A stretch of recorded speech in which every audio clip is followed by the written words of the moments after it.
guys! Welcome back to my channel.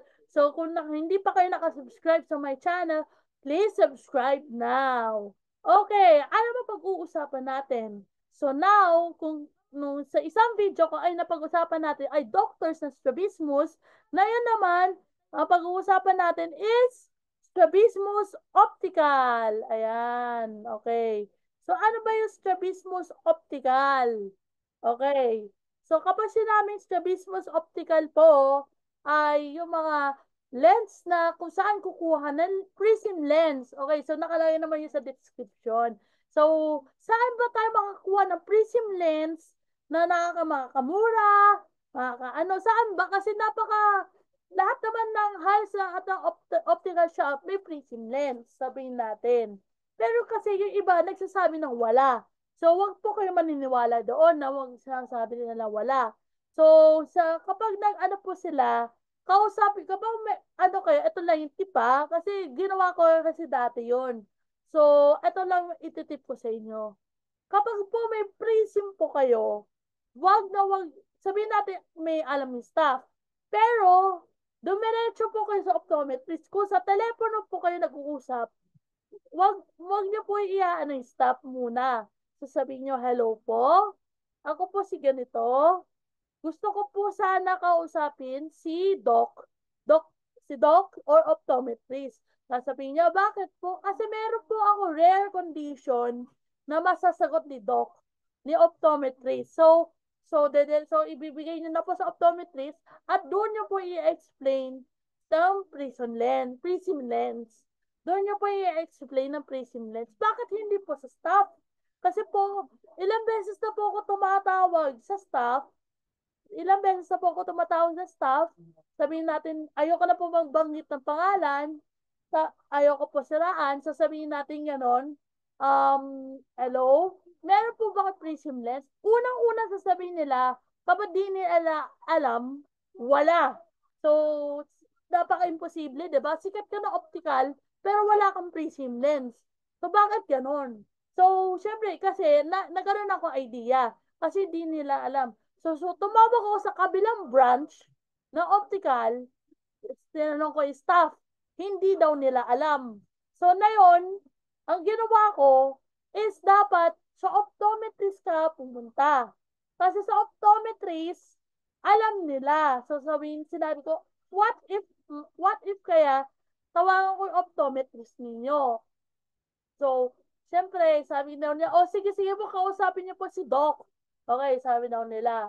So, dahil kinausap si Doktora, so, hello, Doktora. Sabi ko, meron po ba prism lens? At sumagot na rin si Doktora, meron po. I-check ko po, pero meron po. Magkano ang price? Okay.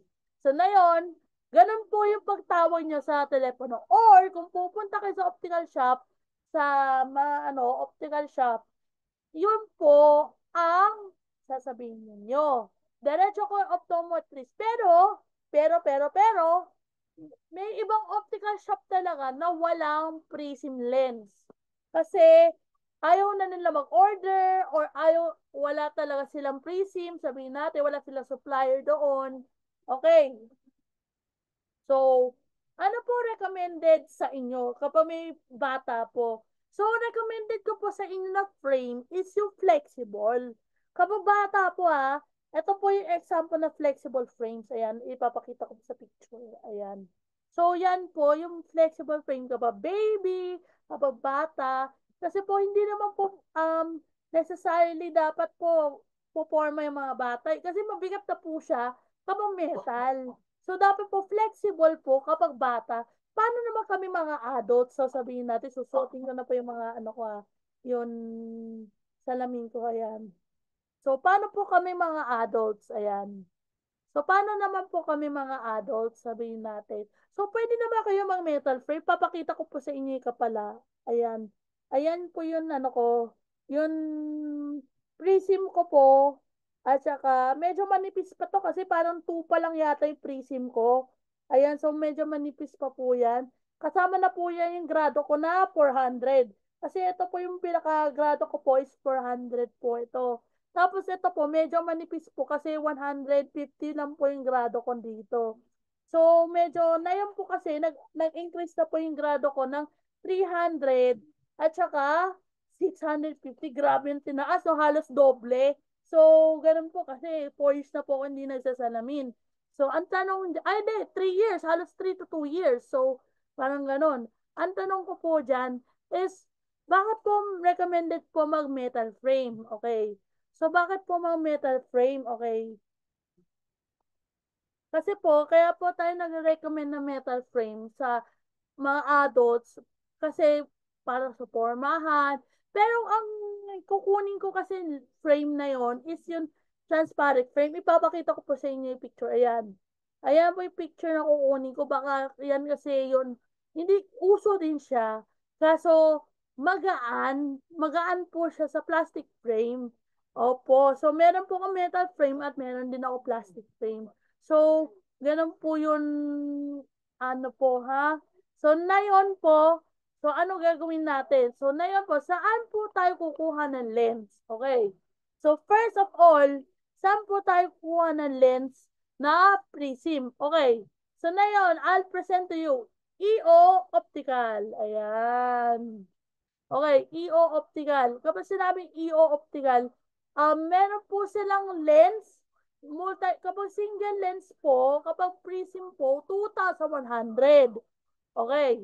Kapag po multi-coated na may prism is 2,800. So, yun po yun 2,100 kapag prism lang po, tapos regular lens, tapos 2,800 kapag may multi-coated. Ayun. So, EO Optical. Alam naman natin ang Executive Optical. Okay. So, next, saan pa po? Kay Lusong Optical. Kay Lusong Optical, hindi ko lang po sure magkano ipapresyo niya sa inyo. Kay Lusong po kasi, specialized niya po as strabismus. Kaya po, may lens po siya. Optical clinic kasi si Lusong Optical. So, next is kay JR Javier Optical. So, si JR Javier po ay nag-o-offer din po ng strabismus na lens or prism lens.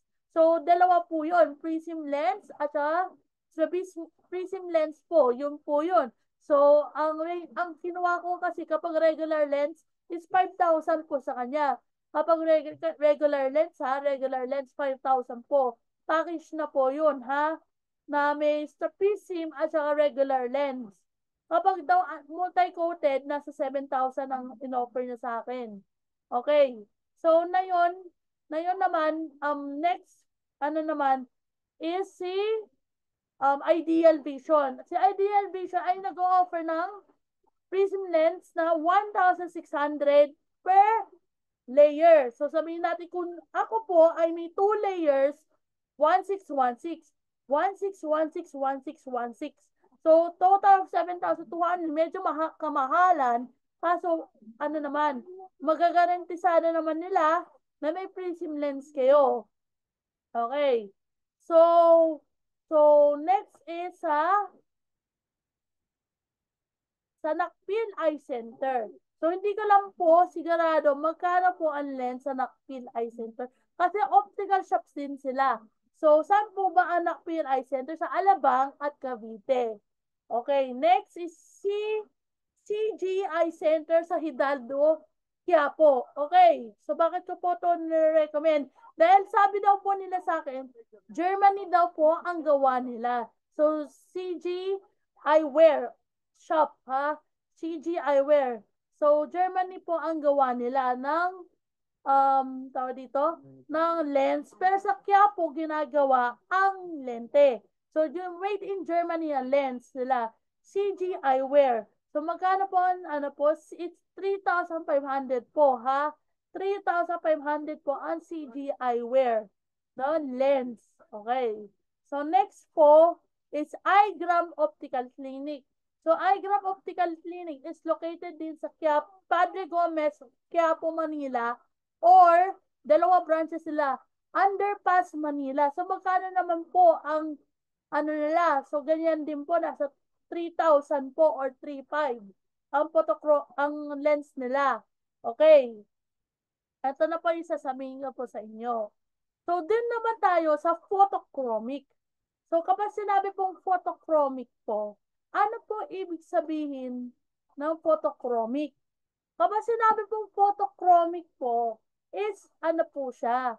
Nag-change siya sa araw. So, bale, ang iba po ay nag-o-offer po ng photochromic na may anti-radiation.